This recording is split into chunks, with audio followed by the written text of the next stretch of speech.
એ જીડીપીમાં યોગદાન એને જેમ સૈનિક આપે એમ economic soldier, Indian economic soldier બનીને કામ કરવાનું છે. કે સરદાર પટેલની ભૂમિ એટલે સરદાર પટેલના વિચાર, એમનું વ્યક્તિત્વ, એમનું ખમીર અને એમનું કર્તૃત્વ એનાથી ખૂબ પ્રભાવિત થયા. રાષ્ટ્રીય મેદાનમાં સવારમાં આવીને ચાલવાનું, દોડવાનું, થોડી એક્સરસાઇઝ કરવાની. એ દરમિયાન હાથમાં લાકડી લઈને એક દાદા મળે, અમને જોવામાં આવે અને ધીમે ધીમે ચાલે, કોઈ છોકરાઓને હાથ મૂકે, પૂછે. એમ મારા ખભા ઉપર હાથ મૂકી અને પૂછ્યું, દીકરા ક્યાંથી આવે છે? એટલે મેં મારો પરિચય આપ્યો અને શું ત્યારે મને એમણે એમ કહ્યું કે HM પટેલ છું. અમારા ક્લાયન્ટોને અમે ટેક્સની ચોરી કરવાનું ક્યારેય શિક્ષણ નથી આપ્યું કે સલાહ નથી આપી. વધુ ટેક્સ ભરીને વધુ મોટા થવાની પ્રેરણા અમે હંમેશા આપીએ, બહુ જરૂરી છે, સલાહ આપીએ કે તમે 5-10-20 હજાર રૂપિયાની ટેક્સની ચોરી કરવામાં જેટલો સમયને ધ્યાન કેન્દ્રિત કરશો એ છોડી દો અને જે ટેક્સ ભરવાનો આવે એ ભરી દેશે આ લોકો. અને તમે એને વધુ કમાવામાં ધ્યાન આપો તો કદાચ 25-50 લાખ રૂપિયા વધારે કમાઈ શકો એટલી તમને ઈશ્વરે કુશળતા આપેલી છે. મારા ક્લાયન્ટોને કરોડો રૂપિયા ટેક્સ ભરો એવા આશીર્વાદ આપીએ અને ઈશ્વરને પ્રાર્થના કરીએ. 100 રૂપિયા કમાય છે તો 100 રૂપિયા ખિસ્સામાં નાખવા, આવી જ્યારે વાત કરતો હોય ત્યારે રમેશભાઈ એમના ક્લાયન્ટને એવું કહે કે તમે વધારે ટેક્સ ભરો. કાળજું સિંહનું રાખજો, સાચું કહેવાની હિંમત રાખજો, ઘરની વાત ઘરમાં રાખો અને ઉચ્ચ વિચારો અમલમાં રાખો. આ એમના ભારત માટે અને અત્યારના ભારતની જે પ્રગતિ છે એને હજુ વધારે સારી રીતે કરવા માટે થઈને આવા લોકો દેશમાં વધતા જાય, સમાજમાં વધતા જાય, બહુ જરૂર. એમ સમાજની પણ ફરજ છે કે સમાજના દરેક વ્યક્તિને એક સારો સંદેશો જાય અને સારા નાગરિકનું ઘડતર સમાજ કરે અને દેશને એક સારો નાગરિક મળે. આપણને અંધશ્રદ્ધામાં ધકેલે, આપણને અજ્ઞાન બનાવે, આપણને પાયમાલ બનાવે, આપણને આર્થિક રીતે નાશ કરી દે એવી પ્રથાઓ, એવી બાબતો જે સમાજ અને વ્યક્તિ અને દેશ માટે નુકસાનકારક છે એને છોડીને પરિવર્તનશીલ અને આપણા વિકાસને માર્ગે આપણને લઈ જાય એવી પ્રથાઓ અને વિચારધારા અપનાવીને સમાજે હંમેશા આગળ વધવું પડશે. સાથે ઘરમાં બેસીને ક્યારેય કોઈ ન્યૂઝપેપરમાં આવેલા સારા લેખની ચર્ચા કરીએ છીએ, આપણે કોઈ પુસ્તકની ચર્ચા કરીએ છીએ. આપણે ત્યાં વિનંતી કરી કે ચાંદલો અમે લેવાના નથી. જો તમને ઈચ્છા ને કંઈ અનુકૂળતા હોય તો આ એક લાઇબ્રેરીમાં અમે પુસ્તકો આપવાના છીએ, તમે પુસ્તક આપો. તો એ મોટી સંખ્યામાં પુસ્તકો ઘરનું જ છે. તો આવું કંઈક સમાજમાં થાય અને એમ કરીને પણ સમાજની આપણી સાંસ્કૃતિક સંસ્કાર અને પરંપરાઓ જે છે એ જે ક્યાંક ને ક્યાંક વિસરાઈ રહી છે અથવા તો વટલાઈ રહી છે, હું એવું કહું છું. આપણા સંસ્કાર વટલાઈ રહ્યા છે, આપણી પરંપરાઓ વટલાઈ રહી છે. તો શુદ્ધ સામાજિક માનસિકતા સાથે આ કરવું, શુદ્ધ સામાજિક માનસિકતા આ બહુ મોટી જવાબદારી છે. એમાં બીજું કાંઈ જ નથી. શુદ્ધ સામાજિક માનસિકતા હશે તો જે સમાજને આપણે ઈચ્છીએ છીએ એ પાછું થશે. અને ચોખ્ખા શબ્દોમાં કહીએ તો એમાં રાજકારણ ક્યાંય નથી. રામ રામ. આજે હરિભાઈની ગોષ્ઠીમાં એક વિશેષ વ્યક્તિત્વની મુલાકાત તમારી બધાની સામે મૂકવાની છે. આમ તો આપણું આ સૌરાષ્ટ્ર પટેલ છાત્રાલય અને સૌરાષ્ટ્ર પટેલ સમાજ એમાં તો ખાસું જાણીતું અને એવું સતત વહેતું એવું નામ છે એ આદરણીય રમેશભાઈ વઘાસિયા. રમેશભાઈ અહીંયા વલ્લભ વિદ્યાનગરમાં 1986થી 89 દરમિયાન BJVM કોલેજમાંથી ભણ્યા, BCom કર્યું એમણે અને લિબર્ટી હોસ્ટેલમાં રહેતા ત્યારે એ પોતે. અને એમની સાથે આપણે અહીંયા જ રહેતા એવા નિતેશ જેવરિયા એ અહીંયા રહેતા અને રમેશભાઈ લિબર્ટીમાં રહેતા. રમેશભાઈ પછી અહીંયાથી ભણીને અહીંયા જે પ્રેરણા મળી એમણે હમણાં વાતચીતમાં એમણે કીધું ખાસ યાદ કરીને કે સરદાર પટેલની ભૂમિ એટલે સરદાર પટેલના વિચાર, એમનું વ્યક્તિત્વ, એમનું ખમીર અને એમનું કર્તૃત્વ એનાથી ખૂબ પ્રભાવિત થયા રમેશભાઈ. અને એમના જીવનની અત્યાર સુધીની યાત્રા જોતાં એવું લાગે કે કદાચ એ સમયગાળો જે હતો એ એમનો જીવન પથ નક્કી કરવાનો એ સમય હતો અને સરદારના નામથી એ કદાચ નક્કી પણ થઈ ગયું. તો એવું એમની વાતોમાંથી હું સમજ્યો એટલે બધાને કહું છું એ તો સરદારનું ચરિત્ર એ એમના જીવનનું બહુ મોટું એક પાસું છે. અને આગળ ઉપર વાતમાં પણ ધ્યાનમાં આવશે કે ભાઈ જે કામો એમના હાથે થયા છે, શરૂઆત થઈ છે અને કામોનું જતન પણ થયું છે. અને જે વિરાટ ફલક ઉપર એક પ્રોજેક્ટમાં તો હું પ્રભાવિત થયો બહુ એમનાથી, એ વાત કરીશું આપણે. તો એ કદાચ સરદારના પ્રભાવના કારણે કદાચ આવા વિચારો પણ તમારા મનમાં આવ્યા એ વખતના, બરાબર. તો રમેશભાઈ આવી રીતે અહીંથી પછી અમદાવાદ ગયા, ત્યાં એમણે લોનો અભ્યાસ કર્યો અને CA ઇન્ટરમીડિયેટ ત્યાં એમણે કર્યું અમદાવાદથી 1991 દરમિયાન. અને પછી ત્યાંથી 2-3 વર્ષ ત્યાં અમદાવાદમાં જ એકાઉન્ટિંગ અને ટેક્સેશનની પ્રેક્ટિસ પણ કરી. પછી સુરતમાં ગયા, સુરતમાં પણ એ પ્રેક્ટિસ ચાલુ રાખી CA સાથે રાખીને એમ તેમ કરીને.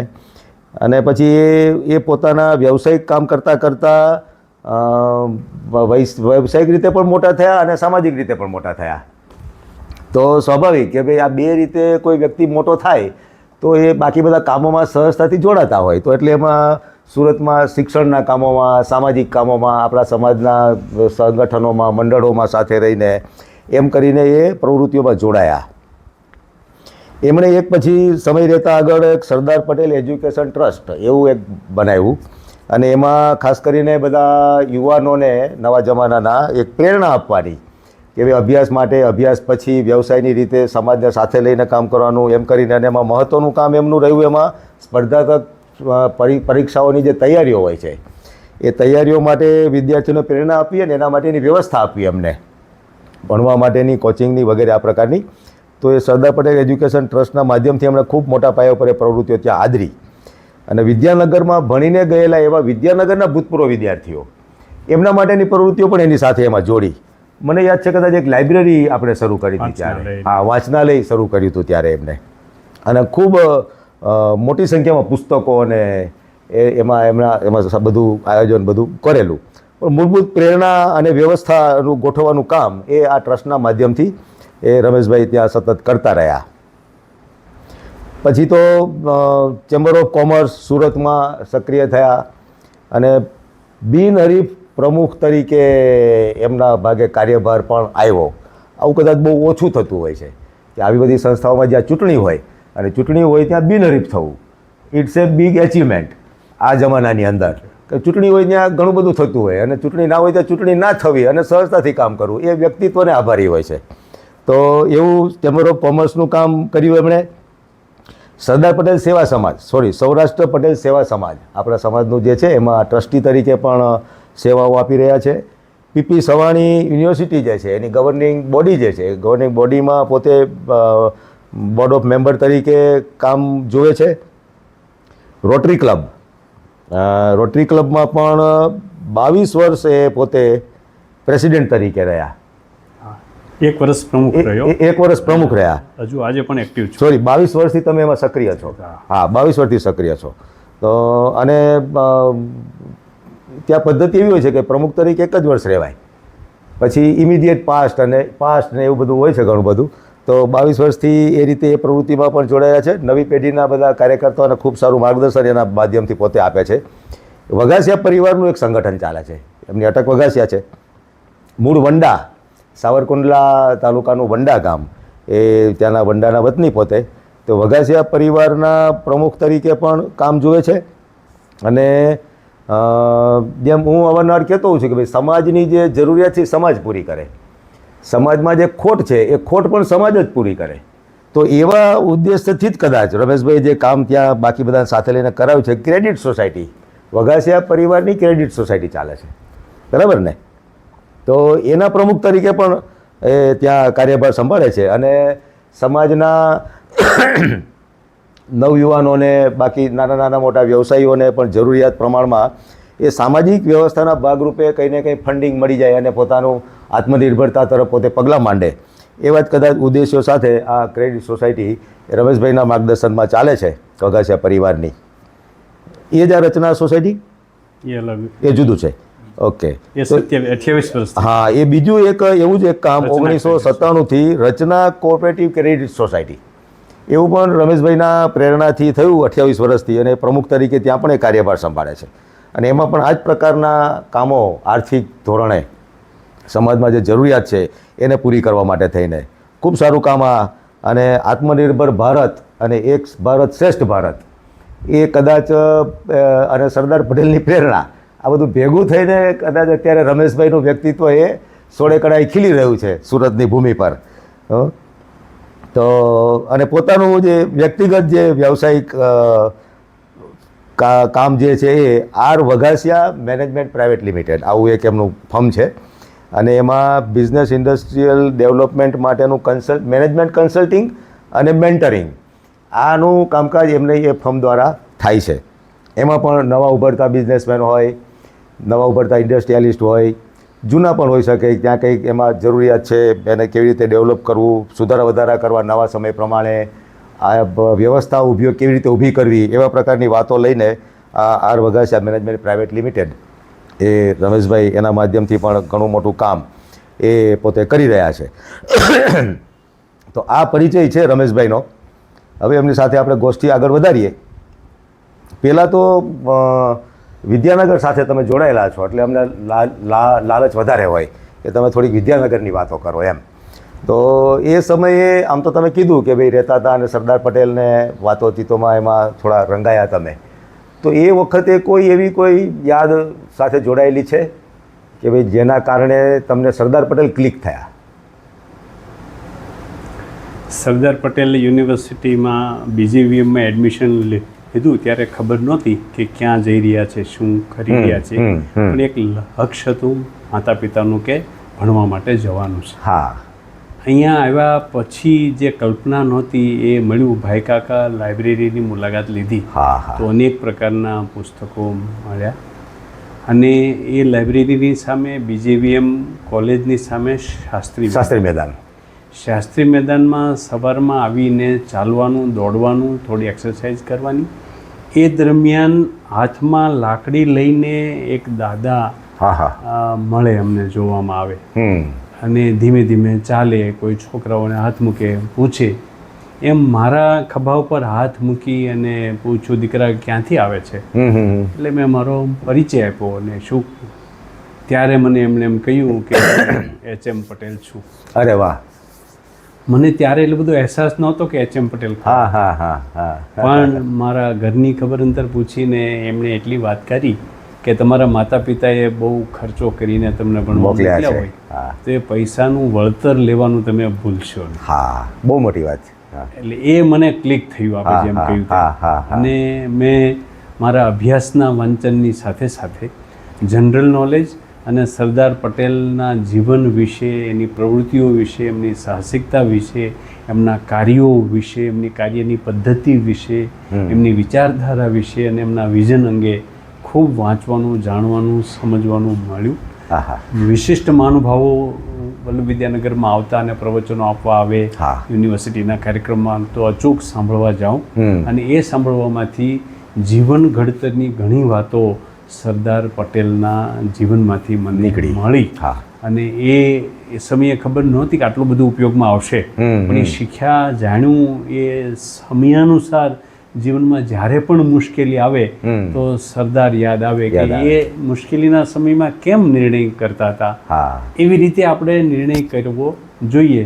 કાળજું સિંહનું રાખજો, સાચું કહેવાની હિંમત રાખજો, ઘરની વાત ઘરમાં રાખો અને ઉચ્ચ વિચારો અમલમાં રાખો. આ એમનો જે કોટ છે એ મને હંમેશા યાદ રહ્યું અને એના કારણે આ ભણવાનું અને ભણવાનો ઉપયોગ કરી અને જીવનમાં ઉપયોગ કરીને આગળ વધવાનું, પ્રગતિ કરવાનું, માત્ર આપણા માટે નહીં બીજા માટે પણ આ સિદ્ધાંત લાગુ કરવો, અમલમાં લાવવો. એવી રીતે આ મારી જીવન બદલનારી પ્રક્રિયા બની.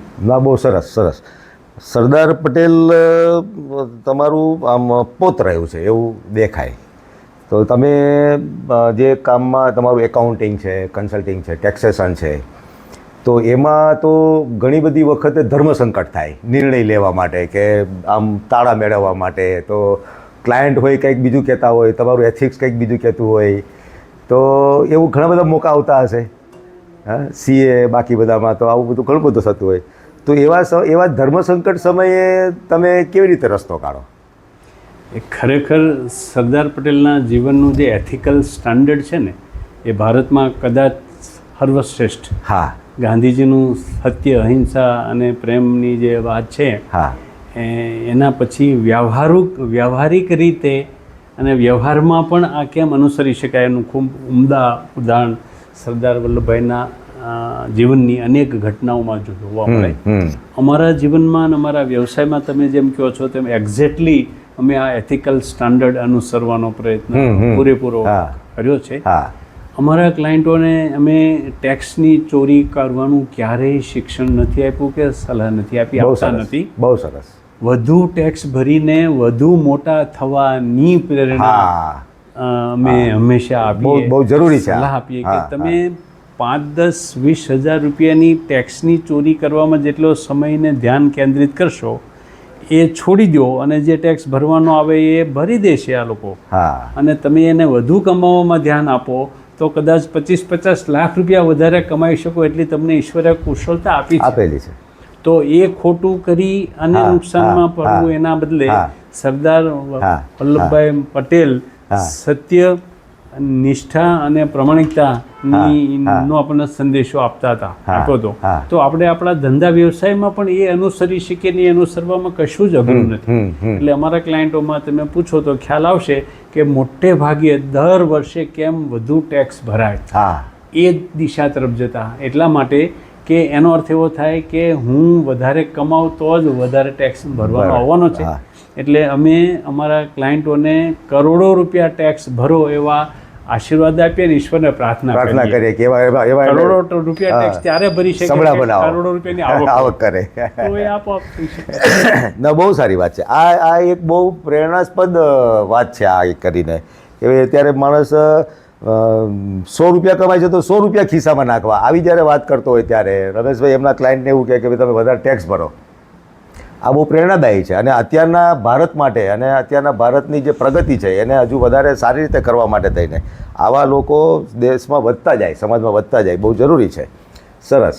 સમાજમાં પણ તમે કામ કરો છો, તો ખાસ કરીને આપણા સમાજનું જે 50 વર્ષનું જે છેલ્લા આપણે જોઈએ તો જે બદલાવ સતત આવતો રહે છે, સતત બદલાવ આવતો રહે છે, નવા અને અનપેક્ષિત એવા પ્રકારના બદલાવ આપણા સમાજમાં ખૂબ આવે છે. ત્યારે સમાજને ફરી પાછો પોતાની અસલ વાત તરફ લઈ જવો એવી પણ વાતો ઘણા બધા આપણા સમાજના મંચ ઉપરથી થાય છે કે ભાઈ અત્યારે સમાજમાં આવું નથી, ખર્ચા વધી ગયા છે, દીકરાઓ બગડી ગયા છે, વ્યસનો વધી રહ્યા છે, ધંધાકીય સ્થિરતા નથી રહી, વિશ્વાસ ઓછો થયો છે, વિશ્વાસ અને ક્વોલિટી કદાચ એકદમ ડાઉન થયું છે, નેગેટિવ ઉપર કદાચ માઇનસ ઉપર ક્વોલિટીનું સ્તર ગયું છે દરેક વાતમાં. ત્યારે સામાજિક આગેવાન તરીકે તમે પણ અને બાકી લોકોને પણ મળતા હશો તમે, ત્યારે કેવી રીતે આમાંથી પાછા વળીશું? મારું સ્પષ્ટ એવું માનવું છે ને સરદાર પણ જ્યારે લીડરશિપના ગુણો એમનામાં હતા અને એ ઉજાગર કરતા થયા અને સમાજનું કામ કરતા થયા ત્યારથી એમનું જીવન તમે જોશો તો એમણે બહુ સ્પષ્ટ સંદેશો આપ્યો છે પોતે આચરીને કે આવી રીતે જીવન જીવવું જોઈએ. એમ સમાજની પણ ફરજ છે કે સમાજના દરેક વ્યક્તિને એક સારો સંદેશો જાય અને સારા નાગરિકનું ઘડતર સમાજ કરે અને દેશને એક સારો નાગરિક મળે. ચોક્કસ. રાષ્ટ્રના ઉત્થાન માટે પણ સમાજ હંમેશા પરિવર્તનનું માધ્યમ બને છે. આમાં બે બાબત મારી દૃષ્ટિએ અગત્યની છે. પરિવર્તનશીલ હશું તો જ આપણે સ્વચ્છ અને તંદુરસ્ત રહીશું. અપરિવર્તનશીલ હંમેશા ગંધાઈ જાય. ખાબોચિયું છે એ ક્યારેય ચોખ્ખું નહીં રહી શકે. વહેતી નદીની જેમ વહેવાનું છે. એટલે પરિવર્તનશીલ જરૂરી પરિવર્તનો સાથે કરવાનું છે, આવશ્યક છે. ઉપયોગી છે, ટેકનોલોજી છે, અત્યારની જે સુવિધાઓ છે, આપણી વ્યવસ્થાઓ છે, એ બધી પરિવર્તનશીલ છે અને એ કરવી જોઈએ. જે પહેલાં નહોતી એ અત્યારે છે, હજુ પણ ભવિષ્યમાં વધવી જોઈએ અને એનો ઉપયોગ કરવાનો. પણ એ ઉપયોગ કરતી વખતે વ્યવહારિકતા અને વિવેકભાન રાખવાની જરૂર છે. મોટી વાત છે. બીજી કેટલીક પરંપરાઓ આપણી સારી છે, એને જાળવી રાખવી જરૂરી છે. અંધશ્રદ્ધાની આંધળુકિયા જે રૂઢિચુસ્તતા છે એ સમયાનુસાર છોડવી પડશે. એ નહીં છોડીએ તો આપણે વિકાસના માર્ગે નહીં જઈ શકીએ.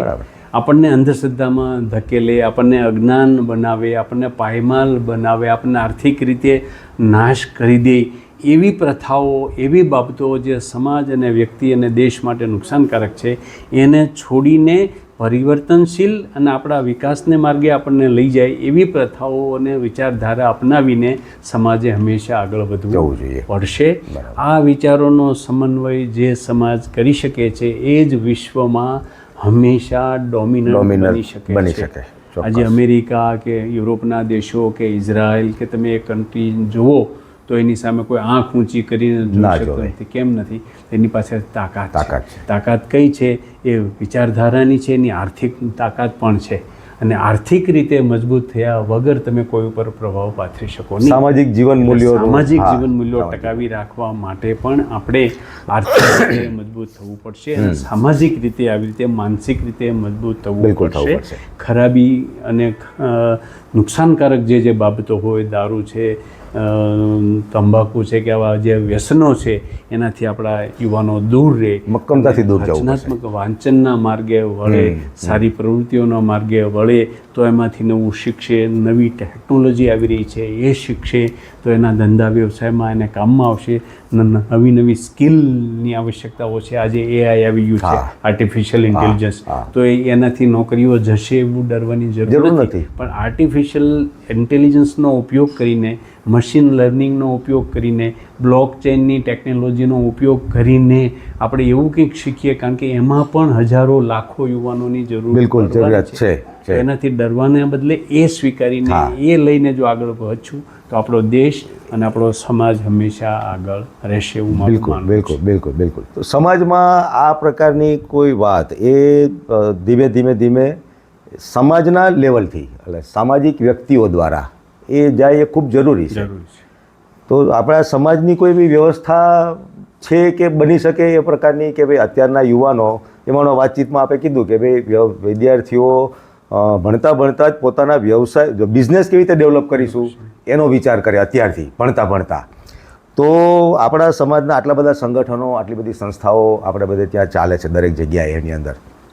તો એવું કોઈ ઉદાહરણરૂપ તમારા ધ્યાનમાં છે કે ભાઈ આ મંડળ દ્વારા કે અથવા તો આ ટ્રસ્ટ દ્વારા આવી પ્રવૃત્તિ થાય છે, અથવા તો ભવિષ્યમાં આવી વાતો થાય છે તો ભવિષ્યમાં આવું કંઈક ડેવલપ થશે એવું કંઈ તમારા ધ્યાનમાં આવે છે?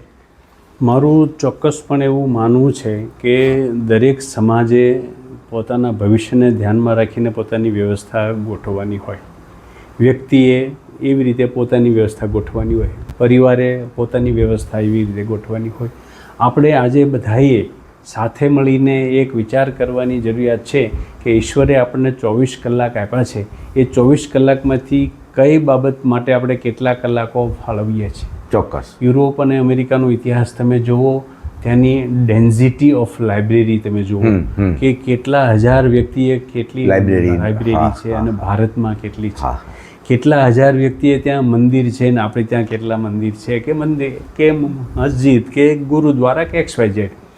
આપણે ત્યાં કેટલી બધી ધાર્મિક પ્રવૃત્તિઓ થાય છે. એ સારા માટે છે, એનો ઉદ્દેશ સારો છે. પણ આપણે જે ખરેખર જરૂરી છે હવે પછીના સમયમાં એ મારા તારી કરવામાં કે બીજાની નિંદા કરવામાં જે સમય આપણે બગાડતા હોઈએ એ સમય બચાવીને આપણે સાથે ઘરમાં બેસીને ક્યારેય કોઈ ન્યૂઝપેપરમાં આવેલા સારા લેખની ચર્ચા કરીએ છીએ, આપણે કોઈ પુસ્તકની ચર્ચા કરીએ છીએ. આપણે જ્યારે મળીએ ત્યારે તમે કેટલા પુસ્તક વાંચ્યા, મેં કેટલા પુસ્તક વાંચ્યા, એમાંથી કયું પુસ્તક સારું ને ક્યાં પુસ્તકમાં ક્યાં લેખક છે ને એનો શું દ્રષ્ટિકોણ છે એ વાત કરીએ છીએ ખરા. તો આ કરવાની જરૂરિયાત છે. એના કારણે પુસ્તકનું વાંચન વધે, જુદા જુદા વિષયો માટેનું વધે અને એની ચર્ચા થાય. બિલકુલ. મારા ધ્યાનમાં તમે વાંચેલું કોઈ સારું પુસ્તકની તમે વાત મૂકો એટલે આવે તો હું પણ વાંચવા પ્રેરાવ. વાંચ્યા પછી મારામાં કંઈક પરિવર્તન આવે, આપનામાં પણ ક્યાંક આવ્યું, બીજામાં પણ આવે. તો આપણે સામૂહિક રીતે આવી શું પ્રવૃત્તિઓ કરીએ છીએ ને એના પરિણામો આગળ જતા શું આવે છે એ જોવાની આવશ્યકતા. અત્યારે એ જોવાનો સમય તો છે જ સમાજ તરીકે. અત્યાર સુધી થતું હતું સમાજ તરીકે જોવું પડશે, પણ હવે આપણે કરવું પડશે. કારણ કે ભાઈ કાકા લાઇબ્રેરીમાં બેસીને મેં વાંચ્યું છે એટલે અમે સરદાર પટેલ એજ્યુકેશન ટ્રસ્ટ કરી શક્યા. સરદાર કોમ્પ્લેક્સની અંદર સરદાર ચોકમાં વરાછા રોડ ખાતે 2000 સ્ક્વેર ફીટનો હોલ રાખીને અચ્છા. એક રૂમમાં રહેતા હોય એવા ગરીબ ઘરના બાળકોને જે વાંચવાની વ્યવસ્થા ઘેરે ન હોય એના માટે એ વ્યવસ્થા ઊભી કરી ત્યાં. એના અભ્યાસનું હા. અને અભ્યાસ સિવાયનું પણ વાંચન, જનરલ નોલેજનું પણ વાંચન માણસ વાંચે તો એની ઇન્ટેલિજન્સી ડેવલપ થાય. બિલકુલ બિલકુલ. જનરલ નોલેજ એ પ્રથમ પગથિયું છે. છે. જનરલ ઇન્ટેલિજન્સ એ છેલ્લું પગથિયું છે. છે. આઈન્સ્ટાઈન કેવી રીતે બન્યા હા. એના પાયામાં ક્યાંક એનું ઘરમાં ક્યાં એની હતું એ? આજુબાજુમાં હા. શિક્ષણ, વાંચન કે શિક્ષણ હશે. હમ. તો એ જનરલ નોલેજથી શરૂ કરીને જનરલ ઇન્ટેલિજન્સ સુધી જઈ શકે. બિલકુલ, બિલકુલ. એટલે અમે આ કસોટીનું આયોજન હા. એટલે એ કરીએ કે સરસ. વિદ્યાર્થીઓ જાણતા થાય કે મને આ ખબર નથી, હા હા મને આ ખબર હોવી જોઈએ. બરાબર. તો આપણે સરદાર પટેલ એજ્યુકેશન ટ્રસ્ટ જ એક એવી સંસ્થા છે કે જે આવી વિચારધારા સાથે સુરતમાં કામ કરે કામ છે. કરીને વ્યવસ્થા આપે છે. વાંચન વધે, હા, વાંચનની વ્યવસ્થા આપે, જનરલ નોલેજની બીજું જે જાણવાનું છે, જ્ઞાન પ્રાપ્તિની જે વાત છે, કૃષ્ણએ અર્જુનને ગીતામાં જેમ કહ્યું કે શ્રેયાન દ્રવ્ય મયાદ્યજ્ઞ જ્ઞાન યજ્ઞ પરંતપ સર્વ કર્માખિલમ પાર્થ જ્ઞાને પરિસમાપ્યતે. આખા જગતમાં શ્રેષ્ઠમાં શ્રેષ્ઠ હોય તો જ્ઞાન જ્ઞાન યજ્ઞ છે. છે. બરાબર. તો કૃષ્ણ ભગવાનને આપણે માનતા હોઈએ તો એ જો આવું અર્જુનને શીખવામાં આવતો તો અર્જુનની જગ્યાએ આપણે આપણી જાતને મૂકી આપણે મૂકી દેવા. હા કે હા. કૃષ્ણ ભગવાન આપણને જ આપણને કહે કહે છે. છે. બરાબર. અને તો એ કંઈ ખોટું બિલકુલ નથી, બિલકુલ અને તમે જુઓ તો 21મી સદીમાં knowledge is the power Power. એવું કહેવાય છે. હા, હા. અને હવે application of the knowledge is the power હા, એવું છે. બિલકુલ. એકલું હવે એ થશે. જાણકારી અગત્યની ના, નથી. ના, ના, ના. એનો એને ઉપયોગ તમે ઉપયોગ કેમ કરો કરી એને. શકો હા, છો હા, એ પાવર છે. બરાબર બરાબર. તો એ પાવર વધારવા માટે શિક્ષણ અને આ જ્ઞાન પ્રાપ્તિ અને પરિસંવાદો, વિચાર સંવાદો, આવી વિચાર ગોષ્ઠી ગોષ્ઠીઓ, થાય હા, હા. તો એની દરેક ઉપયોગિતા અને પરિણામ, માણસમાં હા, પરિણામ પરિણામ મળે. આવે એવું માનવું છે તો અમારું. આ એક ખૂબ અગત્યની જે વાત જે છે એ આ થઈ કે ભાઈ ઘરમાં પુસ્તકોનું પ્રમાણ કેટલું છે, ઘરમાં પુસ્તકોનું વાંચન થાય છે, વ્યક્તિ પુસ્તકો વાંચે છે. એક સમય એવો હતો કે રાજા રજવાડાઓના સમયમાં ગામે ગામ પુસ્તકાલય રહેતા. ગાયકવાડ શાસનમાં લગભગ બધા ગામોમાં લાઇબ્રેરીઓ હતી. અને એ લાઇબ્રેરીઓ આજે પણ ઉપલબ્ધ છે જે તે ગામોની અંદર. ગાયકવાડી શાસનના દરેક ગામમાં લાઇબ્રેરી ઉપલબ્ધ છે. અને અમારું ગોંડલ સ્ટેટ, હા. મહારાજા ભગવતસિંહજી, હા, ભગવતસિંહ. બરાબર, તો 100% કન્યા કેળવણી હતી. બરાબર. અને ત્યાં પણ લાઇબ્રેરી બાકી બધું, અને ત્યાંના પણ આજે પણ 80, 90, 100 વર્ષના જે માજી બેઠા હશે તો એ અક્ષર જ્ઞાન ધરાવે છે. ધરાવે છે. એની અસર છે. અને એની અસર છે આજે પણ. તો ગોંડલ સ્ટેટની દીકરી એટલે શિક્ષિત દીકરી ગણાતી, એ પ્રકારની વાત છે આ. તો એ સમાજમાં આ પ્રકારનું લઈને અત્યારે દીકરીઓને શિક્ષણ કરવી એ તો થઈ જ ગયું છે બધું, પણ હવે બેલેન્સ કરવાનું છે. દીકરા દીકરીઓની વચ્ચેની જે સંતુલન જે છે એ કરીને અને આવી કંઈક ગોષ્ઠીઓ થાય. પુસ્તકની વાત કરી તો મને યાદ આવે છે કે સુરતના જ કોઈ પરિવારનું સમાચારમાં હતા કે ભાઈ લગ્ન પ્રસંગે ભેટ આપો તો પુસ્તક આપો. આવું કંકોત્રીમાં લખેલું હતું કે ભાઈ ભેટ આપો તો પુસ્તક આપો, બીજું નહીં એમ. તો આવી કંઈ પ્રથા ચાલુ થાય, આવો એક કોઈને કોઈ પરંપરા ચાલુ થાય. અમે અમારા ભત્રીજાના લગ્ન પ્રસંગે હા લોકો ચાંદલો લખાવતા હોય હા. ત્યાં વિનંતી કરી કે ચાંદલો અમે લેવાના નથી. હા. જો તમને ઈચ્છા ને કંઈ અનુકૂળતા હોય હા. તો આ એક લાઇબ્રેરીમાં અમે પુસ્તકો પુસ્તકો આપવાના છીએ. આપવા. હા, હા. તો તમે પુસ્તક પુસ્તક શકો. આપો. અચ્છા, તો હા, એ હા. મોટી સંખ્યામાં પુસ્તકો મળ્યા, ભાવેશના મળે. ભાઈના પ્રસંગ, હિતેશના હા, લગ્ન હા. પ્રસંગમાં આવ્યા હા. અને અમે લાઇબ્રેરીમાં મૂક્યા. બરાબર. અને ત્યાં બિલકુલ ઉપયોગ થાય, બિલકુલ ઉપયોગ થાય. તો આ પ્રત્યક્ષ ઉદાહરણ, મેં તો વાંચ્યું હતું, ખબર નહીં તમારું જ હશે કોનું હશે, પણ ઉદાહરણ એમના ઘરનું જ છે. તો આવું કંઈક સમાજમાં થાય અને એમ કરીને પણ સમાજની આપણી સાંસ્કૃતિક સંસ્કાર અને પરંપરાઓ જે છે એ જે ક્યાંક ને ક્યાંક વિસરાઈ રહી છે અથવા તો વટલાઈ રહી છે, હું એવું કહું છું. આપણા સંસ્કાર વટલાઈ રહ્યા છે, આપણી પરંપરાઓ વટલાઈ રહી છે. તો એ વટલાઈ રહીને શુદ્ધ રહે, વટલાઈ નહીં, એવા પ્રકારની પ્રવૃત્તિઓ આ પ્રકાર વ્યક્તિગત પોતે જ પ્રથમ પુરુષ એક વચન, કોઈ સારું કરવું છે તો શરૂ કરવાની હિંમત કરો. અમે કહીએ કાયમ સારું કરવાનું વિચાર આવે તો શરૂ જ કરી દો, કોઈની રાહ જોયા વગર. તો એ પ્રકારે કામ રમેશભાઈ આ એવી રીતના એમના માધ્યમથી થઈ રહ્યા છે. એક સમાજ માટે ચિંતા જે કરવાની થાય, એક વ્યવસાયિક રીતે આપણે વ્યવસાયની પણ આપણે ચિંતા કરી, તો વ્યવસાયમાં વિશ્વાસ મહત્ત્વનો છે. આજે માનો કે કોઈ એક વ્યક્તિ પોતાની ઇન્ડસ્ટ્રી ચલાવે છે તો એમાં એને 5 માણસોની જરૂર છે. આપણે એમ કહીએ કે ભાઈ સમાજના છે તો સમાજના રાખો તમે, ભલામણ કરીએ. હા, પરંતુ આપણે ત્યાં શું થાય છે કે આજે માનો કે 4 દીકરા આપણે સમાજના ત્યાં આગળ ભલામણથી મૂક્યા, પણ 2 વર્ષ પછી એ જેણે એની આંગળી પકડી એ આંગળી કાપીને જ એ સામે ઊભો થાય છે. તો આના માટે સામાજિક રીતે આપણે શું ચિંતા કરી શકીશું, કેવી રીતે કરીશું આમાં? સમાજમાં જે પ્રકારના મૂલ્યો હોય ને એ જ પ્રમાણે સમાજમાં આચરણ થતું હોય. જે પ્રકારના મૂલ્યો સમાજે પ્રસ્થાપિત કર્યા હોય એ પ્રમાણે લોકો જીવતા હોય. જે બાબતો અસ્વીકાર્ય છે સમાજમાં તો એ કરતાં માણસ ડરે કે હું આ કરીશ તો સમાજમાં એ અસ્વીકાર્ય છે એટલે મારો પણ ત્યાગ થશે. તો એવો ડર હોવો જોઈએ. આજે પહેલાં હાલતા ચાલતા લોકો એકબીજાને લાખો ને કરોડો રૂપિયા ઉછીના આપતા હતા. એના ધંધામાં કે ક્યાંય જરૂરિયાત પડે તો આંગળી ચીંધીને કામ નીકળી જતા હતા. પોતાનો ધંધો કરતા હોય એ જ પ્રોડક્ટનો ધંધો એના મામા માસીના કાકા બાપાના દીકરાને આંગળી પકડીને એની ઓળખાણથી ભલામણથી ઉધારે માલ અપાવીને કરાવતા હતા. જે તમે કહો છો તમારી પીડા જે એ કરાવતા. પણ કેટલાક લેભાગુ લોકો, કેટલાક સ્વાર્થી લોકો, કેટલાક કદર વગરના લોકોએ એનો ભંગ કરીને એનો ગેરલાભ ઉઠાવવાનો પ્રયત્ન કર્યો. એના કારણે સમાજમાં ખોટા દાખલા બેઠા અને બીજા લોકો જે મદદ કરતા હતા એ મદદ કરતા આ ડરના કારણે બંધ થયા છે. બીજાને વ્યાજે અપાવવાનું કામ કરીને સેવા કરનારા લોકો બંધ થયા. કેમ કે પહેલાં એ પૈસા આપ્યા નહીં એટલે એ જવાબદારી થઈ ગઈ. જે વચનબદ્ધ માણસ છે એના માટે તો આ બહુ મોટી મુશ્કેલી થઈ જાય. એટલે સમાજમાં હંમેશા આવા મૂલ્યોનું જતન થવું જોઈએ. ચોક્કસ મૂલ્યોની પ્રશંસા થવી જોઈએ અને મૂલ્યો સાથેનું જીવન જીવાય, આચરણ થાય એવું એ ઉપર વધારે ભાર આપવો જોઈએ. જ્યારે આવું કોઈ કરે તો આખો સમાજ એને ઠપકો આપે. બિલકુલ એનો કાન પકડીને કહે કે નહીં આ ખોટું છે, આવું તો થાય જ નહીં, તું બીજાની મદદ લે, બીજા બધા તમને મદદ કરીએ, તમે પૈસા ફરીથી કમાઓ અને પાછા આપો. બરાબર. પણ લીધેલા કોઈના પાછા ન આપો કે કોઈ તમને મદદ કરી હોય તો એની આંગળી કાપીને તમે તમારું કામ કરી લો તો ક્યારેય સુખી ના થાય. તમે દુઃખી થશો અને જેનું લઈ લીધું છે એ પણ દુઃખી થશે. એટલે એના કારણે સમાજમાં સારા કામ કરનારા માણસો પણ ઓછા જાય છે. પોતાની પાસે પડ્યા હોય છતાં પણ બીજાને આપે નહીં. કેમ? ડર લાગે છે પાછા નહીં આવે. અને હંમેશા જરૂર જેની પાસે હોય એની જ આપણે હોય. બિલકુલ. તો એને સાચવવા જોઈએ. આજે મહાજનોની કિંમત એટલે હતી કે મુશ્કેલીના સમયે મહાજનો એટલે વેપારીઓ, ઉદ્યોગપતિઓ બધા ઊભા રહેતા. ભારતને જ્યારે આઝાદ થવાની જરૂર હતી ત્યારે તાતા અને બિરલા, ઘનશ્યામદાસ બિરલાએ મહાત્મા ગાંધી તિજોરીઓ ખોલી દીધી, સરદાર પટેલને પણ કામ કર્યું છે. બિલકુલ.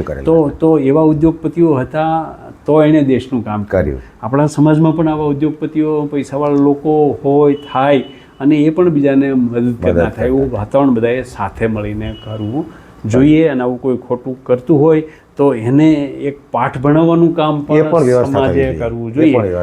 તો બીજા લોકો ડર અટકે અને આવી પ્રવૃત્તિઓ અટકે તો હોંશે એકાબીજાનું કામ કરે એવું મારું. એટલે સમાજનો ડર રહેવો જોઈએ. એ સમાજનો ડર અત્યારે નથી રહ્યો. બરાબર. તો હું ક્યારેક વિચારું એવું કે ભાઈ સમાજનો ડર નીકળી ગયો તો એ કેમ નીકળી ગયો? તો એ કદાચ પરિસ્થિતિ એવી નિર્માણ થઈ કે ભાઈ એક નવી પેઢીને આપણે છૂટ આપીને આગળ નીકળવા દેવી પડી. એના કારણે પાછલી પેઢીએ થોડી પાંખો સંકેલી લેવી પડી. અને નવી પેઢી જે ફ્રીલાન્સ જે ગઈ અને એમાં જે પછી થોડી ભેળસેળ, ગરબડો અને જે થઈ અને એમાં ક્યાંક ને ક્યાંક કાબુ છૂટી ગયો. અને પછી જૂની પેઢીને એવું લાગ્યું કે આપણા હાથની વાત નથી એટલે હવે મૂકી દો. એના કારણે આ બધું થયું છે. પરંતુ હવે ચિંતા પણ થાય છે, પેઢીને ચિંતા પણ થાય છે કે આમાંથી આપણે બહાર તો નીકળવું છે, કેવી રીતે નીકળીશું? તો હું ક્યારેક વિચારું કે એવા તમે કીધું ઉદાહરણો મળવા જોઈએ આ પ્રકારના. તો કથની કરની સમાનની જે આપણે ત્યાં વાત કીધી છે, તો પ્રથમ પુરુષ એક વચન તરીકે આવું જ નિર્માણ કરવું પડે. બરાબર. જે તે વ્યક્તિએ કે ભાઈ હું જે બોલું છું તો મારા વ્યવહારમાં બધાને દેખાવું જોઈએ. તો એની સાથે બીજું પણ એક એવું વિચારું કે શુદ્ધ સામાજિક માનસિકતા સાથે આ કરવું. શુદ્ધ સામાજિક માનસિકતા બહુ મોટી જવાબદારી છે. એમાં બીજું કાંઈ જ નથી. શુદ્ધ સામાજિક માનસિકતા હશે તો જે સમાજને આપણે ઈચ્છીએ છીએ એ પાછું થશે. અને ચોખ્ખા શબ્દોમાં કહીએ તો એમાં રાજકારણ ક્યાંય નથી. આપણાને આપણા ભાઈઓ રાજકારણી તરીકે કામકાજ કરતા હોય, પરંતુ સમાજકારણ જ્યારે કરીએ છીએ ત્યારે રાજકારણ નહીં ત્યારે રાજકારણ નહીં આવવું જોઈએ, શુદ્ધ સમાજકારણ થવું જોઈએ. તો એવી કોઈ વ્યવસ્થા ઊભા કરી શકવાની સંભાવના કે એ તમે કેવી રીતે જુઓ છો? એ છે જ, અને હતું જ આગળ, હતું, ચોક્કસ હતું. આજે પણ આપણે લાવી શકીએ છીએ. હા, તમે એક ધંધો વ્યવસાય કરતા હોઈએ, નોકરી કરતા હોઈએ, સાથે સાથે કોઈ પણ રાજકીય વિચારધારા પણ ધરાવતા હોઈએ, એવું બની શકે. બને. કોઈ પણ બીજી પ્રવૃત્તિ, સામાજિક પ્રવૃત્તિમાં સામેલ હોતો હોઈએ, ઘણી બધી બાબતોમાં માણસ સામેલ હોય. બિલકુલ. પણ જ્યાં જે સમયે જે રોલ કરવાનો હોય એને પ્રમાણિકતાથી એ અનુસરતા એના હોય પૂરતું કરવાનું, તો કાંઈ પ્રશ્ન આવતો નથી. હવે એક જગ્યાએ તમે ધારાસભ્ય છો, ત્યાં તમે સેવા આપી રહ્યા છો, અહીંયા સામાજિક સંસ્થામાં આવ્યા છો, તો તમે ધારાસભ્યનું લેબલ મનમાં લઈને આવો છો અને એ જ અપેક્ષા અહીંયા રાખો છો, એટલે આ વિડંબના થાય છે. પણ અહીંયા હું સમાજનો એક વ્યક્તિ છું, આ સમાજનો એક ભાગ છું, સૈનિક છું, અને અહીંયા મારી શું સેવાની આવશ્યકતા છે, તો એ માણસ નમ્ર થશે, વિવેક થશે, વિવેકશીલ થશે. એટલે સમાજમાં પણ આ બધી બાબતો અને રાજકીય બાબતો જાણતા અજાણતા આવી જતી હોય છે. આવે, એમાં કંઈ વાંધો નહીં, પણ એ સમાજની પ્રવૃત્તિઓને ડિસ્ટર્બ ન કરે એટલું આપણે ખ્યાલ રાખવો જોઈએ. તો સંસ્થાઓએ પણ રાજકીય બાબતોને બેલેન્સ, જો રાજકારણ વગર પણ ચાલવાનું નથી, કારણ કે એ વ્યવસ્થાનો એક ભાગ છે, પણ એને અહીંયા હાવી ન થઈ જાય અને વ્યક્તિગત દુરુપયોગ ન થાય એટલો ખ્યાલ રાખવામાં આવે. અને સંસ્થાના જે હોદ્દેદારો હોય એ પ્રમાણિકતાથી એને તટસ્થ રાખે, બિલકુલ, અને એ જ રીતે એને જોવે, વાલા દવલાની નીતિ ન રાખે, તો સમાજમાં પણ સમાનતાના ધોરણે જેમ મોટો ખૂબ ઉદ્યોગપતિ કામ કરતો હોય, દાન આપીને એ સેવા કરતા હોય, તો કાર્યકર્તા છે એ રૂમની સફાઈ કામ કરીને કામ કરતો બિલકુલ કરે. તો બંને એક સાથે કામ કરે છે અને બંનેની જરૂરિયાત છે. બિલકુલ. એટલે શરીરમાં જેમ બધા અંગોની જરૂરિયાત છે, એમ સમાજમાં પણ આવા દરેક અંગોની જરૂરિયાત, બધા કાર્યક્ષેત્ર પ્રમાણે હોદ્દાઓ ઉપર કામ કરનારા અધિકારીઓની પણ જરૂર છે, રાજકીય રીતે અગ્રણીઓ એની પણ જરૂરિયાત છે, સામાજિક અગ્રણીઓની જરૂરિયાત છે, આર્થિક રીતે ખૂબ આગળ હોય તો એની પણ જરૂર છે, પ્રત્યક્ષ કામ કરનારની પણ જરૂર છે, સમયદાનની પણ જરૂર છે. આપ જે સેવા આપી રહ્યા છો, એ સેવા છે, અને એ સેવામાં વિચારધારા બધાની એક જ હોય, એ સમાન હોવી જોઈએ. તો મને એવું લાગે છે કે કંઈ આમાં મોટી વાત નથી કે અઘરું, બહુ ઝડપથી થઈ જાય. સમાજમાં ઘણી બધી સંસ્થાઓ એવી છે કે જ્યાં આવી રીતે બહુ નિષ્પક્ષતાથી કામ કરે છે. કોઈ પણ પાર્ટીના લોકો પણ ત્યાં આવે છે, આવતા હોય, પણ એ સમાજના ભાગરૂપે આવે છે અને ઉપયોગી થાય છે અને કામ કરે છે, અને એના કારણે એમને પણ ફાયદો થાય છે અને સમાજને પણ ફાયદો થાય. તો આવી રીતે સદભાવનાથી, સારી વિચારધારાથી અને રાજકારણને દૂર રાખીને સામાજિક સંસ્થાઓમાં કામ થાય તો અવશ્ય લાભ થાય એવું માનવું છે. એટલે એક શુદ્ધ સાત્વિક સમજણ સાથે આ બધા કારણો જેટલા બધા છે સમાજ જીવન ઉપયોગી માટે, સમાજ જીવન, રાષ્ટ્ર જીવન કુલ મળીને એવા ઘણા બધા કારણો હોય છે એના ઉપયોગ થવા માટેના. તો એવા બધા કારણો પોતપોતાની જગ્યાએ રાખીને એક શુદ્ધ સાત્વિક સમજણ રહેવી, તો એક આ સમય માટે બહુ જરૂરી છે, આપણા સમાજ માટે પણ ખાસ, કે ભાઈ સમાજકારણ અને રાજકારણ એ બંને પોતાની રીતે શ્રેષ્ઠ છે અને બંને પોતાની ટોચ શિખર ઉપર રહેવા જોઈએ બંને, પરંતુ બંને એકબીજાની ઉપર હાવી થવાનું એવું નથી વ્યવસ્થાના ભાગરૂપે પણ. જૂના સમયમાં પણ હતું એ પ્રકારે કે બંને, જેને કહેવાય ને કે ભાઈ રેલના બે પાટા કે ગાડાના બે પૈડા, તો એ બે પૈડા છે. એ માનસિકતા અત્યારે વર્તમાન સમયમાં ફરી પાછી લાવવી અને સ્થિર કરવી એ બહુ જરૂરી છે. તો દરેક વ્યક્તિએ નક્કી કરવું કે હું સમાજકારણી છું કે રાજકારણી છું. તો સમાજકારણી છે તો એને શુદ્ધ સમાજકારણ કરવું, રાજકારણી છે તો શુદ્ધ રાજકારણ કરવું, અને એકબીજાના સમન્વયમાં રહેવું. સૌથી મોટી વાત આ છે કે એકબીજાના સમન્વયમાં રહેવું. તો આ પણ દરેક સમાજના આપણા દરેક વ્યક્તિએ, આગેવાને, ખાસ કરીને સામાજિક આગેવાને, હું કાયમ કહું છું એવું કે સામાજિક આગેવાને પોતે શુદ્ધ સામાજિક આગેવાન થઈ જશે તો રાજકીય આગેવાન છે, શુદ્ધ રાજકીય આગેવાન એની મેળે થઈ જશે, કેમ કે એ આખો એક પ્રભાવ છે એની અંદર. સરસ. તો એક બહુ અગત્યની અને એક છેલ્લી વાત, જે એક બહુ મોટો પ્રોજેક્ટ અને ખૂબ પ્રભાવી પ્રોજેક્ટ અને આખા દેશના અર્થતંત્ર ઉપર એની અસર થઈ શકે એવો એક પ્રોજેક્ટ એ આદરણીય રમેશભાઈએ વિચારીને એને અમલી જામા પહેરાવેલા છે. તો એ જે 84 મિશન 84 મિશન 84 એવો એક પ્રોજેક્ટ લીધો છે આખો. અને રોટરી ક્લબમાં જ્યારે પોતે ચેમ્બરમાં ચેમ્બર ઓફ કોમર્સમાં એ પોતે જ્યારે પ્રેસિડેન્ટ હતા અને એ વખતે કંઈક કાર્યક્રમ કરવાનો વિચાર થયો ને એના અનુસંધાનમાં સુરતમાં પોતે હતા. અને સુરતનો ઇતિહાસ, ભવ્ય ઇતિહાસ, વ્યાપારી બંદર તરીકેનું સુરતનું જે વર્ચસ્વ હતું એ સમયનો આખો ઇતિહાસ એમણે શોધીને કર્યું અને એમાંથી મિશન 84નો જન્મ થયો. તો છેલ્લું એક આખું મિશન 84 તમે સમજાવો.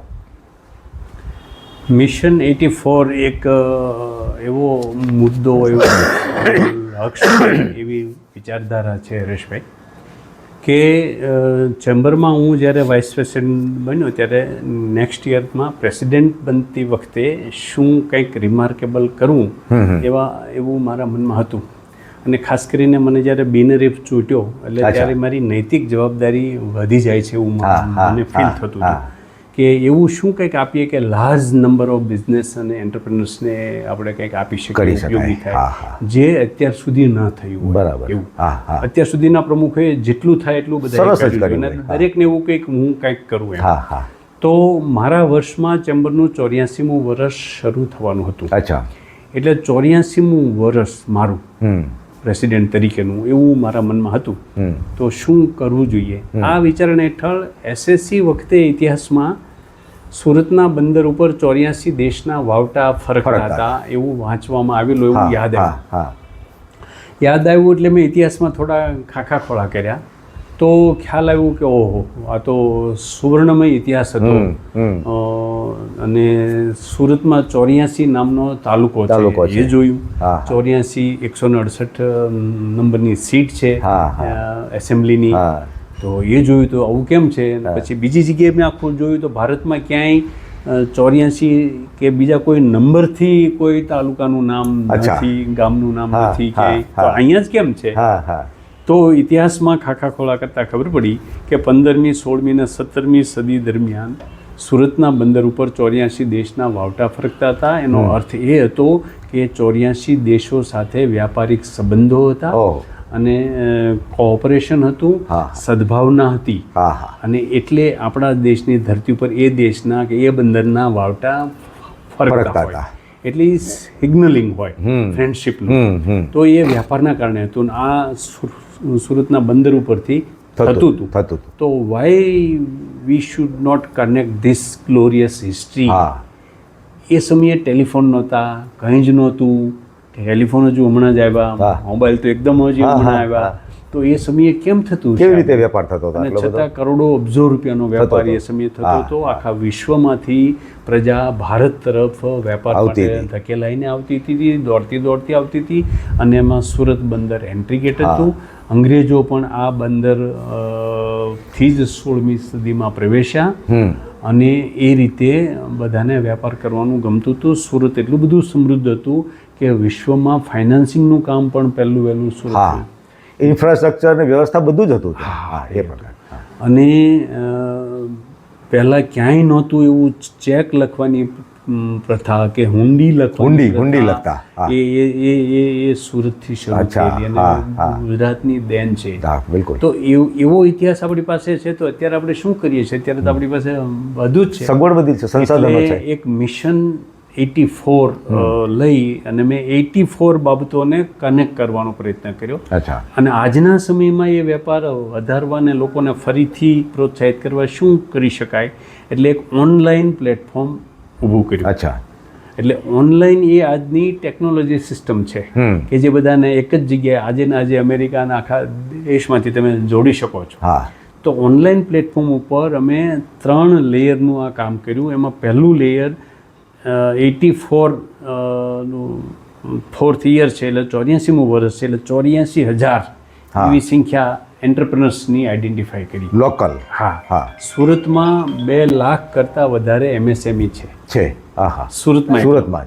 તો અમે આખા ભારતમાંથી 84,000 એવા એન્ટરપ્રેનર્સને આઈડેન્ટિફાઈ કરી અને આ પ્લેટફોર્મ ઉપર જોડવાનો પ્રયત્ન કર્યો. એવી જ રીતે 84 દેશ આઈડેન્ટિફાઈ કર્યા જેની સાથે હવે ફરીથી આપણે વેપાર એસ્ટાબ્લિશ કરી શકીએ.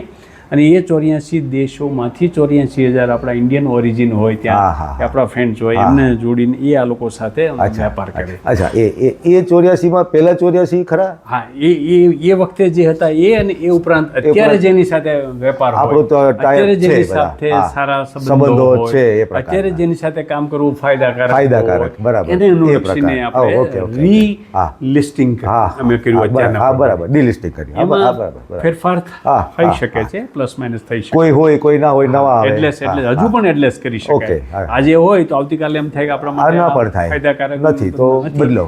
કેનેડા સાથે દાખલા તરીકે બગડતું જાય તો પછી આપણે દેશને બાકાત કરવો બની શકે. બિલકુલ.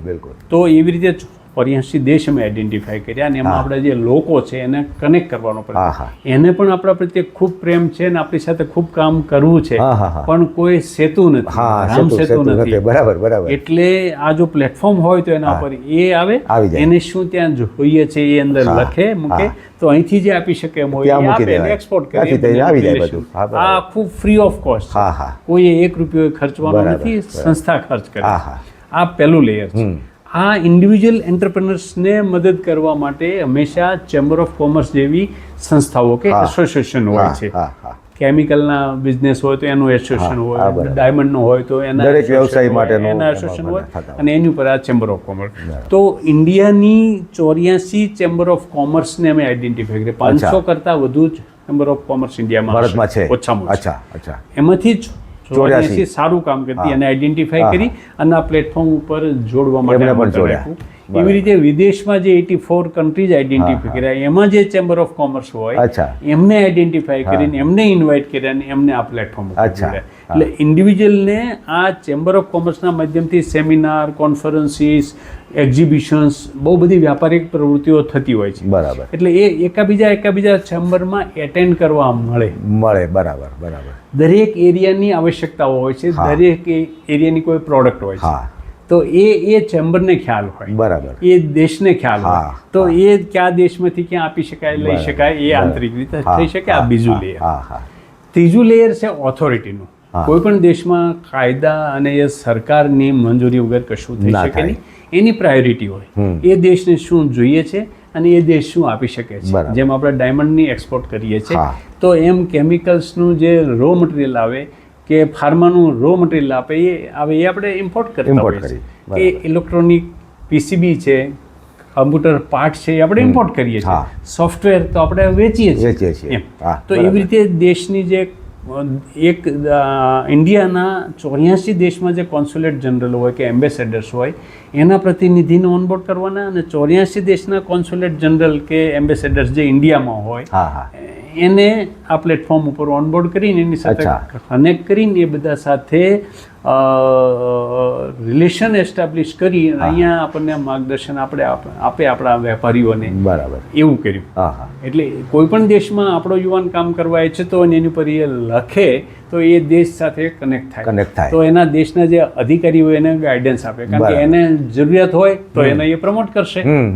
આજે ચોખાની જરૂરિયાત 6 મહિના પહેલાં પડી હતી ને આપણે પ્રતિબંધ મૂક્યો હતો. અહીંયા આપણે ઉત્પાદન પૂરતું હતું તો ઘણા દેશોને મુશ્કેલી થઈ હતી. હમણાં ચોખાને રિલીઝ કર્યા છે, એક્સપોર્ટ માટે રિલીઝ કર્યા છે. તો એવું ઘણા દેશની ખાસિયત હોય, ઘઉં છે, ચા છે કે આઈટમ. તો એવી રીતે અહીંયા પણ એ મૂકી શકે કે અમારા દેશને અત્યારે આ જરૂરિયાત છે, તો અહીંથી એ લોકો એક્સપોર્ટ કરે. એટલે આવી રીતે સાથે મળી અને 3 લેયરમાં 84,000 એન્ટરપ્રેનર્સ, 84,000 કરોડનું એક્સપોર્ટ એડિશનલ. કોઈ અત્યારે 100 કરોડનું કરતા હોય તો એ 100 ઉપર કેટલું કરી શકે, એમ કરીને 84,000 કરોડનું આ પ્લેટફોર્મથી સ્પેશિયલ થવું જોઈએ, કરવાનું છે. અને એ કરવામાં માટે આ પ્લેટફોર્મ અમે ઊભું કર્યું.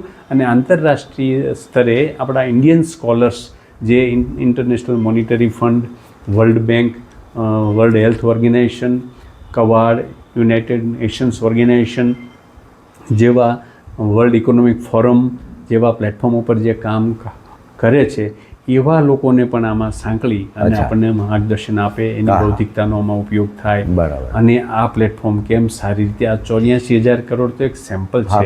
આખા દેશને જે 5મી Economy, વર્લ્ડ world economy કરવાની એવા, અને થર્ડ લાર્જેસ્ટ ઇકોનોમી બનવા તરફ આપણે જ્યારે જઈ રહ્યા જવાનો છીએ છે. ત્યારે 1 ટ્રિલિયન એક્સપોર્ટ્સનો ટાર્ગેટ મોદી સાહેબે મૂક્યો છે કરેલો છે. 2030 સુધીમાં. તો એ કરવા માટે આપણે આ 84,000નું એક પુષ્પ પ્રધાનમંત્રીને અર્પણ કરીએ છીએ કે અમે સુરતથી આટલું કરીશું, યોગદાન દેશની ઇકોનોમી માટે કરીશું. આપીએ છીએ. અને આપણને સૌને ખ્યાલ છે કે ભારત દેશની સરહદ એટલે સલામત છે કે સરહદ ઉપર એક એક સૈનિક રાત દિવસ તાપ તડકો બિલકુલ, ટાટ બિલકુલ, સહન બિલકુલ, કર્યા બિલકુલ. વગર સહન કરીને કરીને, પણ જીવ આપીને જાનના જોખમે સેવા કરે છે. એટલે આપણે શાંતિથી વાતો બિલકુલ કરીએ છીએ. બિલકુલ બિલકુલ બિલકુલ આપણે એની જેમ જાન આપવાની જરૂર નથી. આપણે જીવવાનું રહેવાનું છે. હા, પણ યોગદાન એવું આપવાનું છે કે આર્થિક રીતે 1 કરોડનું કામ કરતા હોઈએ તો દેશને ધ્યાનમાં રાખીને મારે 2 કરોડનું કામ કરવાનું છે. 100 કરોડનું કામ કોઈ કરતું હોય તો એને 200 કરોડનું કરવાનું છે. અને એ જીડીપીમાં યોગદાન એને જેમ સૈનિક આપે એમ economic soldier, Indian economic soldier બનીને કામ કરવાનું છે. કામ તો બધાય કરે છે, બધા જ કરે, પણ માનસિકતા એમાં ભળે. ભોજન બનતું હોય અને જો એમાં પ્રાર્થના અને ઈશ્વરને ધરવાની ભાવના ભળે તો કેમ પ્રસાદ થઈ જાય. પ્રસાદ થઈ જાય છે. સ્વાદ બદલાઈ જાય. વસ્તુ એ જ છે, એની એ જ છે. આ કામ એનું એ જ છે, પણ મારું કામ દેશ માટે. પ્રોફિટ તો તમારે ઘેરે જ લઈ જવાનું, પણ ભાવ બદલાવ, દેશના જીડીપીમાં કોન્ટ્રીબ્યુશન આપવા માટે હું કામ કરું છું. એટલે ટેક્સ ભરવાની એની જે માનસિકતા છે એમાંથી ભાગશે નહીં, કારણ કે હું સૈનિક છું. બરાબર. એમ એવી રીતે નીતિ અને પ્રમાણિકતા સાથે ઇન્ડિયન ઇકોનોમિક સોલ્જર બની અને દરેક બિઝનેસમેન સાહેબ કામ કરે તો આખા દેશની તિજોરી મોદી સાહેબનો સમય જે ધારેલો છે એની પહેલા છલકાઈ જાય. અને દરેકે વ્યક્તિગત રીતે કામ કરવાનું છે અને સામૂહિક રીતે જોડાવાનું છે. આવી રીતે આપણે આપણા દેશને મદદરૂપ થઈ શકીએ એવા ભાવ સાથે અને દેશને વિકસિત રાષ્ટ્ર બનાવવા માટેનું આ એક જ માપદંડ છે. બિલકુલ. આજુબાજુના દેશોથી આપણે સલામત રહેવું હોય તો આપણે આર્થિક રીતે સદ્ધર હોશું, તો પાડોશી જરૂરિયાતમંદ દેશોને પણ આપણે મદદ કરવી પડશે. અને તો જ આપણી સાથે મિત્રતા રાખશે. શ્રીલંકા હોય, નેપાળ હોય, માલદીવ છે, ભૂતાન છે, કે આજુબાજુના બાંગ્લાદેશ સહિત તમે બધા દેશો, બાંગ્લાદેશ, અફઘાનિસ્તાન પણ આવી જાય. મોટા ભાઈની ભૂમિકામાં બિલકુલ બિલકુલ બિલકુલ. તો આપણે એને મદદ કરતા હોઈશું તો એ આપણી સાથે રહેશે. બિલકુલ. એટલે આપણા દુશ્મન દેશથી બચવા માટે પણ આ આર્થિક રીતે મજબૂત થવું અત્યંત જરૂરી છે. બિલકુલ. તમારે સરહદ પર લડવા જવાની જરૂર નથી. અંદર રહીને જીવવાનું કામ વધારો, તમારો ટેક્સ ભરો, એમાં પ્રમાણિકતા રાખો, દેશના નિયમોનું પાલન કરો, તો નાગરિક તરીકે તમે શ્રેષ્ઠ સેવા આપી બિલકુલ ઘણા શિવો મને લાગે છે ને. એટલા માટે આ મિશન 84 પ્રોજેક્ટ પ્રકારે ચાલે છે. બહુ મોટું અને પ્રેરણાદાયી કામ છે આ. એક શબ્દ એમાંથી પકડ્યો બધા કે ભાઈ economic soldier, Indian economic soldier. આ બનવાની જરૂર છે. હું કાયમ કહેતો હોઉં છું કે ભાઈ દેશ માટે મરવાની જરૂર નથી. બલિદાન આપનારા 1947 પહેલાં આપી દીધા.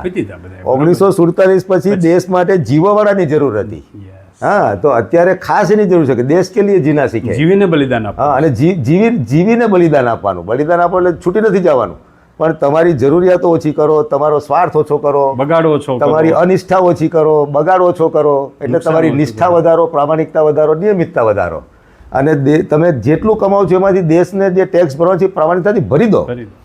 એટલે ઇન્ડિયન ઇકોનોમિક સોલ્જર બહુ સરસ તમે શબ્દ આપ્યો. હું હવે આને મારા એમાં કાયમ માટે લઈશ. તો ખૂબ સરસ. રમેશભાઈનો પરિચય તો મને ઘણા વર્ષોથી હતો, ઘણા સમયથી મળવાનું નહોતું થયું, અલગ વાત છે. પરંતુ પેલું કહેવાય ને કે ભાઈ કેટલાક વ્યક્તિત્વ આમ નજરમાં આવી ગયા હોય, સ્ક્રીન ઉપર આવી ગયા હોય, પછી ક્યારેક બેક સ્ક્રીન ઉપર બધું જતું રહે છે, પણ એ સતત આમ લાઈવ રહેતું હોય છે. એ પ્રકારનું તમારું વ્યક્તિત્વ છે. તો આ બધી વાતો એને જરા ધ્યાનમાં રાખીને પોતાના આપણા જીવનમાં કેવી રીતે એને ફરી પાછું સક્રિયતાથી લાવવું, એ જે કાયમ માટે હું મારા સ્વાર્થની વાત કહેતો હોઉં છું કે ભાઈ અહીંયા જે સંપર્કમાં આવે એ મારો સ્વાર્થ શું, તો એ પ્રત્યક્ષ એના જીવનમાં કંઈક કરે, એ મારો સ્વાર્થ. બરાબર. તો એટલે 3 વાતો જે કામ કહેતો હોઉં છું આજે ફરી એને કહીને યાદ કરીને, એટલે સારું કરવું છે તો શરૂ કરવાની હિંમત કરો. બીજું સારા લોકોની સાથે રહેવું કેવું? અને સારા લોકોને સાથે રાખવા, બરાબર. અને ત્રીજી જે વાત છે કે ભાઈ ગમતા ગમાડતાની સોગઠાબાજીમાં લાયકને અન્યાય ના થઈ જાય એની ચિંતા કરવાની. આ 3 વાતો દરેક વ્યક્તિ સમાજનો જે કોઈ એક પદ ઉપર છે એ વિચારીને પોતાના જીવનમાં રાખે. કથની કરની એક કરે. દરેક સારી વાતો મંચ ઉપરથી બોલાય છે એનું 100% આચરણ પોતાના જીવનમાં કરે, પોતાના પરિવારમાં કરે, પોતાના વ્યવસાયમાં કરે. એ ખૂબ જરૂરી છે. અત્યારે દેશમાં આચરણ કરનારા લોકોની જરૂર છે ખૂબ. કથની કરની એક કરનારા લોકોની ખૂબ જરૂર છે. એવી જ વાત રમેશભાઈ દરેક વાતમાં એ ફરી ફરીને એ રિપીટ થતી હતી અને પોતાના જીવન દ્વારા એ પોતે ત્યાં બતાવે છે. તો આજ બધી વાતો વારંવાર કરીએ છીએ, આજે ફરી કરી છે. અને તમે પણ સાંભળનાર જોનાર બધા જ તમારા જીવનમાં આ રીતે દ્રઢતાપૂર્વક અને એક માઇલસ્ટોન તરીકે તમારું જીવન જોવાય સમાજમાં, એવી અમારી જે અપેક્ષા હોય છે એને સાકાર કરો. અને ફરી પાછા મુલાકાત લઈશું. અને રમેશભાઈને સ્વસ્થ દીર્ઘાયુની શુભકામનાઓ, ભગવાન એવા આશીર્વાદ આપણને આપે બધાને, અને લાંબુ આયુષ્ય બધાને મળે અને સ્વસ્થ મળે. એટલે હું એક વાત એવું કહું છું કે આપણે મોક્ષ નથી લેવાનો. એ મોક્ષ લઈ લઈશું તો કામ અધૂરું રહેવાનું છે. કામ કરતા રહેવાનું. કામ અધૂરું રહેવાનું છે. એટલે અધૂરું કામ ના રહે એટલા માટે વારંવાર આવવું પડશે.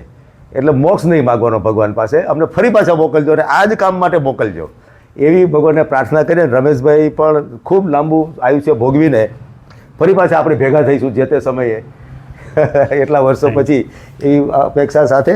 અને ફરી પાછી મુલાકાત રાખીએ. ત્યાં સુધી બધાને રામ રામ.